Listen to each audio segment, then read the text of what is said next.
बिहारियों के बिना किसी राज्य का काम नहीं चलने वाला है, चाहे वो गुजरात हो या चाहे वो महाराष्ट्र हो। कभी भी बिहारी बोझ नहीं बनता, जहां जाता है वहां का बोझ उठाता है, वो कहीं बोझ नहीं बनता। बिहार का लोग तो वहाँ पर महाराष्ट्र के समृद्धि को उजागर कर रहा, ऊंचा कर रहा है, मेहनत मजदूरी करता है। बिहार और यूपी के लोगों को जो मजदूर हैं, पूरे देश में जो है मांग उठती है, लोग डिमांड करते हैं। अगर वो ना जाए तो उनकी जिंदगी जो है ठप हो जाएगी दूसरे राज्यों की। पलायन पर बिहार के नेताओं का बयान आप देख लीजिए, यही रहा है कि बिहार के बच्चे अगर दिल्ली में न रहें, बॉम्बे न रहें, पंजाब न जाएं तो वहां की व्यवस्था ठप पड़ जाएगी। ये पहली बार है जबकि 3 साल पहले मैंने जनसुराज ने ये बात उठाई कि आपके हमारे बच्चे दिल्ली बॉम्बे में जाकर सब्जी का ठेला लगाते हैं या साफ सफाई का काम करते हैं, टेम्पो ऑटो चलाते हैं। ये कोई शान की बात नहीं है। देखिए, कोई भी काम करने में कोई शिकायत नहीं है, काम सब अच्छा है, लेकिन जो लोग मजबूरी में बिहार के बच्चे जाकर अगर बॉम्बे में सब्जी बेच रहे हैं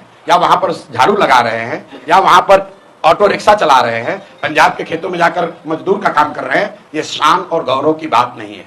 आप नीतीश कुमार का बयान देखिए, लालू जी का, तेजस्वी का बयान देखिए। ये लोग हमेशा यही कहते हैं कि बिहारियों की हर जगह डिमांड है। मेरे भाई, बिहारियों की हर जगह डिमांड नहीं है। हम लोग के बच्चे मजबूरी में जाते रहे हैं और पलायन बिहार का सबसे बड़ा अभिशाप है।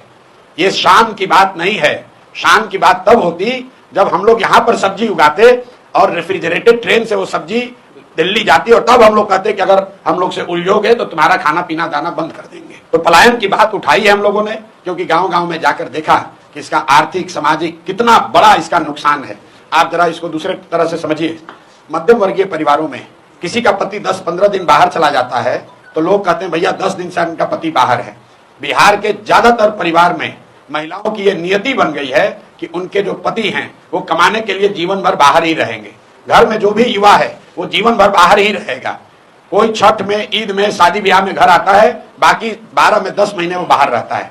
जब तक शरीर में लोगों के यहाँ दम है तब तक वो मजदूरी करता है।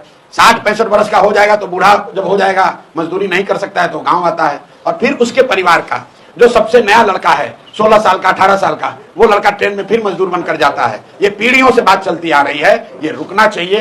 पलायन का दर्द सबसे बड़ा दर्द है, इसलिए जनसुराज ने इस मुद्दे को उठाया है। सिर्फ मुद्दे को उठाया नहीं है, इसका पूरा प्लान दिया है कि कैसे 1 साल में 50 लाख से ज्यादा बिहार से बाहर रहने वाले मजदूरों को वापस लाकर यहीं पर रोजगार दिया जा सकता है।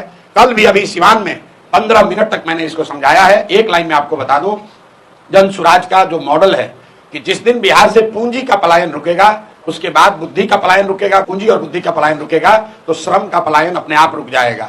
बिहार से हर साल सिर्फ लाखों बच्चे मजदूर बनकर नहीं जा रहे हैं, करीब 2.5 लाख करोड़ रुपया पूंजी का पलायन हो रहा है, जो बैंकों के जरिए हम लोग का पैसा दूसरे राज्यों में जा रहा है। उसको रोकने की जरूरत है। वो जब रुकेगा तो जो समझदार लोग हैं, पढ़े लिखे लोग हैं, स्किल वाले लोग हैं, उस पैसे का इस्तेमाल करके वो यहाँ पर रोजी रोजगार की नई नई व्यवस्था शुरू करेंगे और उससे यहाँ पर श्रम का पलायन अपने आप रुक जाएगा।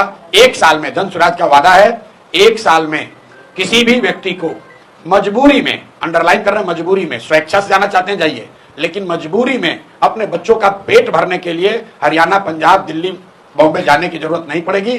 10-12 हजार रुपए का रोजी रोजगार का अवसर बिहार में ही उनको करके दिया जाएगा।